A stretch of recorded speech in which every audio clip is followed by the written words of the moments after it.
bắt chế bật thom xong cột chữ số cốថ្ងៃនេះដែរខ្ញុំបានលើកឡើងមេរៀនមួយទាក់ទងជាមួយនឹងវេតម្លៃលើចរិយាសម្បទានិងបំណិនរបស់សិស្សអញ្ចឹងចំពោះទាក់ទងជាមួយនឹងមេតិកាដែលខ្ញុំនឹងលើកឡើងគឺចំនួន4ចំណុចធំដែលចំណុចទី1របស់យើងគឺនិយាយអំពីនិយមន័យនៃចរិយាសម្បទានិងបំណិនពុទ្ធិហើយនឹងចំណុចទី2គឺយើងនិយាយអំពីប្រភេទនៃលទ្ធផលសិក្សារំពឹងទុកផ្នែកចរិយាសម្បទាហើយទី3នោះគឺយើងនិយាយអំពីវិធីសាស្ត្រវាយតម្លៃចរិយាសម្បទានិងបំណិនក្រៅពុទ្ធិទី4ចុងក្រោយរបស់យើងគឺយើងនិយាយអំពីទំនាក់ទំនងរវាងចរិយាសម្បទានិងលទ្ធផលសិក្សាបាទអញ្ចឹងយើងឈានចូលទៅដល់ចំណុចទី1របស់យើងតែម្ដងទេអញ្ចឹងមកនឹងឈានដល់ចំណុចទី1របស់យើងចង់សួរថាតើអ្វីទៅជាចរិយាសម្បទានិងបំណិនពុទ្ធិតើចរិយាសម្បទាហ្នឹងគេហើយនិងបំណិនពុទ្ធិហ្នឹងអីគេចឹងខ្ញុំបានលើកឡើងតាក់ទងជាមួយនឹងនិយមន័យចរិយាសម្បទានិងពុទ្ធិនេះគឺទី1គឺយើងនិយាយអំពីចរិយារបស់សិស្សចឹងចរិយារបស់សិស្សនេះគឺយើងសំដៅទៅដល់ជំនាញទន់ឬក៏យើងហៅថា soft skill ឬជំនាញទំនាក់ទំនងបុគ្គលដែលទទួលបានតាមរយៈបទពិសោធន៍សិក្សាឬក៏ការងារចឹងទៅចឹងជំនាញទន់វាអាចមានដូចជាវិន័យផ្ទាល់ខ្លួន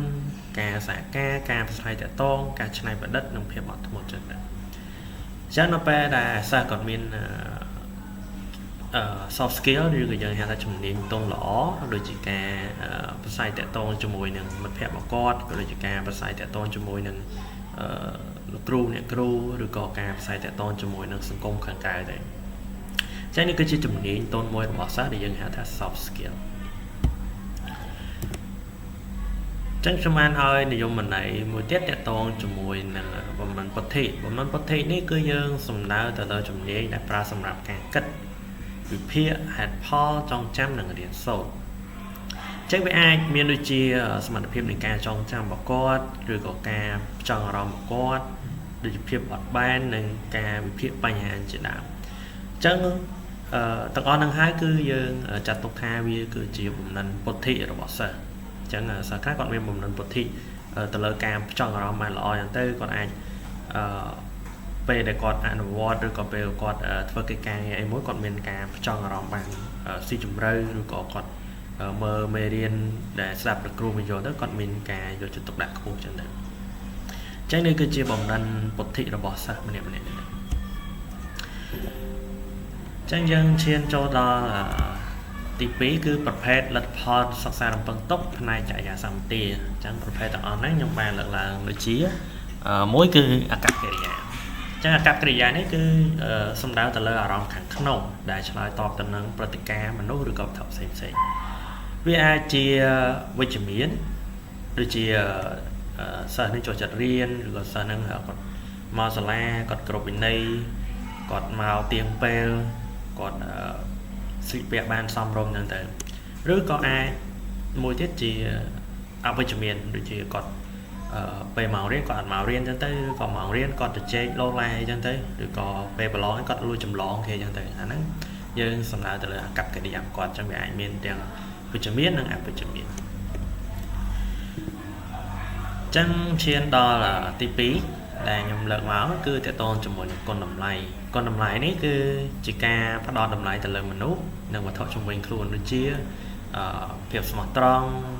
សុចរិតភាពយុត្តិធម៌និងសេរីភាពជាដើមចឹងបានន័យថាសិស្សដែលយើងបាត់សំទុកប្រភេទលទ្ធផលសិក្សាសិស្សដែលយើងរំពឹងទុកផ្នែកចរិយាសម្បទាហ្នឹងទាក់ទងនឹងគុណតម្លៃគឺដូចជាភាពស្មោះត្រង់របស់គាត់ឬក៏យុត្តិធម៌ឬក៏សេរីភាពរបស់គាត់អីចឹងទៅចឹងចូលដល់ប្រភេទមួយទៀតគឺការលើកទឹកចិត្តចឹងលទ្ធផលនៃការសិក្សាយើងរំពឹងទុកផ្នែកចរិយាសំទុកផ្នែកចរិយាសម្បទាហ្នឹងគឺមួយទៀតគឺទាក់ទងជាមួយការលើកទឹកចិត្តនេះគឺសំដៅទៅដល់ការចូលរួមយ៉ាងសកម្មរបស់សិស្សក្នុងសកម្មភាពសិក្សាការខិតខំប្រឹងប្រែងនិងភាពជាប់លាប់បានន័យថា នៅពេលដែលលោកគ្រូដាក់កិច្ចការមួយចឹងទៅសិស្សម្នាក់ហ្នឹងគាត់តែងតែសកម្មនៅក្នុងក្រុមគាត់ឬក៏គាត់តែងតែធ្វើសកម្មភាពឬក៏ធ្វើកិច្ចការដែលលោកគ្រូដាក់ឲ្យជាបកគលជាក្រុមតូចក្រុមធំអីចឹងទៅបានន័យថាគាត់ចូលរួមគ្រប់សកម្មភាពសិក្សាទាំងអស់អញ្ចឹងនេះគឺជាការខិតខំរបស់គាត់អញ្ចឹងយើងត្រូវមានការលើកទឹកចិត្តការសរសើរអីដែលគាត់បានខិតខំប្រឹងប្រែងរៀនសូត្រឬក៏ការដែលគាត់បានចូលរួមក្នុងសកម្មនៅក្នុងការធ្វើកិច្ចការរបស់គ្រូដាក់ឲ្យចឹងទៅចឹងប្រភេទមួយទៀតគឺយើងផ្អែកទៅលើចរិយាសម្បទាដែរគឺការយកឃើញផ្ទាល់ខ្លួនការយកឃើញផ្ទាល់ខ្លួននេះគឺជាការយល់ដឹងអំពីសមត្ថភាពនិងតម្លៃរបស់ខ្លួនឯងចាំបែរថាគាត់ដឹងថាតាសមត្ថភាពរបស់គាត់ហ្នឹងគាត់នៅកម្រិតណាហើយការគាត់ចេះបានប៉ុណ្ណឹងគាត់នៅខ្វះខាតឡើងណាទៀតអញ្ចឹងគាត់គួរបន្ថែមណាយើងត្រូវមានការយកឃើញផ្ទាល់ខ្លួនដែរហើយតើតើជាមួយតម្លៃរបស់ខ្លួនឯងវិញបានន័យថានៅពេលដែលគាត់គាត់ថាគាត់បានផ្កាយកន្លែងហ្នឹងហើយគាត់គួរតែមានមោទនភាពឬក៏គាត់គួរតែសប្បាយចិត្តដែលគាត់បានយល់ដឹងឬក៏គាត់មានចំណេះដឹងផ្នែកកន្លែងណាមួយដែលគាត់គាត់ថាតើតើជាមួយនឹងចំណេះដឹងរបស់គាត់ដែលគាត់ថាជាការល្អប្រសើរបាទចឹងចូលដល់ចំណុចទី3គឺយើងនិយាយអំពីវិធីសាស្ត្រវិតម្លៃចរិយាសម្បទានិងបំណិនក្រាបពុទ្ធិចឹងការវិតម្លៃនេះយើងត្រូវគិតទៅលើចំណុចសំខាន់ដូចជា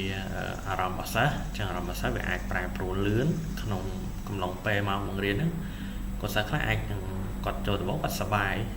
សុខគាត់បែរទៅជាការទុកឬក៏គាត់បែរទៅជាស្មុគស្មាញហ្នឹងទៅអញ្ចឹង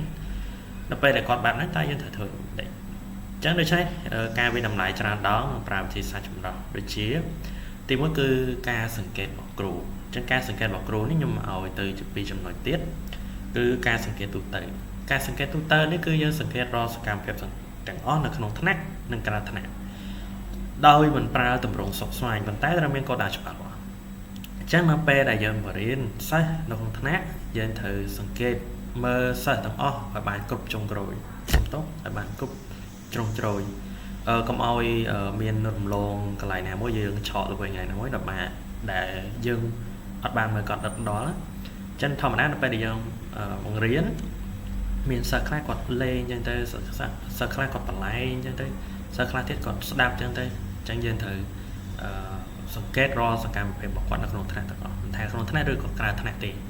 ញ្ចឹងការសង្កេតនេះយើងកុំប្រើជាទម្រង់សុខស្មាញពេកប៉ុន្តែយើងត្រូវច្បាស់លាស់ថាគោលដៅរបស់យើងអីគេបើសិនជាសកម្មភាពក្នុងថ្នាក់ហ្នឹងសិស្សមានការជជែកច្រើនគោលដៅរបស់យើងច្បាស់លាស់ធ្វើឲ្យគាត់យកចិត្តទុកដាក់ទៅលើមេរៀនអញ្ចឹងយើងត្រូវតែគ្រប់គ្រងរាល់សកម្មភាពសិស្សហ្នឹងឲ្យបានជាប់លាប់ហ្នឹងទី2គឺការសង្កេតមានរចនាសម្ព័ន្ធអញ្ចឹងការសង្កេតដែលមានរចនាសម្ព័ន្ធនេះគឺយើងប្រើតារាងពិនិត្យដើម្បីកត់ត្រាសកម្មភាពជាក់លាក់ដូចជាការចូលរួមការជួយគ្នាទៅវិញទៅមកឬក៏ទម្លាប់ការងាររបស់គាត់ទាំងទៅអញ្ចឹងយើងអាចគាត់ដូចជាឧទាហរណ៍ថាកូនសិស្សហ្នឹងគាត់ចូលថ្នាក់រៀនហ្នឹងទៅគាត់តែងតែជួយសម្អាតថ្នាក់រៀនមានវេនមានអីរបស់គាត់ចូលរួមបានសកម្មអញ្ចឹងទៅយើងគួរតែមានតារាងមួយដើម្បីពិនិត្យរាល់សកម្មភាពរបស់គាត់ដើម្បីកត់ត្រាសកម្មភាពរបស់គាត់ទៅអញ្ចឹងអាហ្នឹងគេហៅថាការសង្កេតដែលមានរចនាសម្ព័ន្ធមួយទៀតដែរខ្ញុំលើកឡើងតកតងជាមួយនឹងការសម្ភាសន៍អញ្ចឹងការសម្ភាសន៍នេះគឺជាវិធីល្អមួយដើម្បីយល់អំពីជំនឿនិងអរិយាប័ត្ររបស់សិស្សម្នាក់ៗអញ្ចឹងគ្រូត្រូវបង្កើតទំនុកចិត្តជាមួយសិស្សដើម្បីទទួលបានព័ត៌មានពិតអញ្ចឹងបានន័យថាកន្លែងនេះយើងអាចនិយាយមួយទៀតថាការ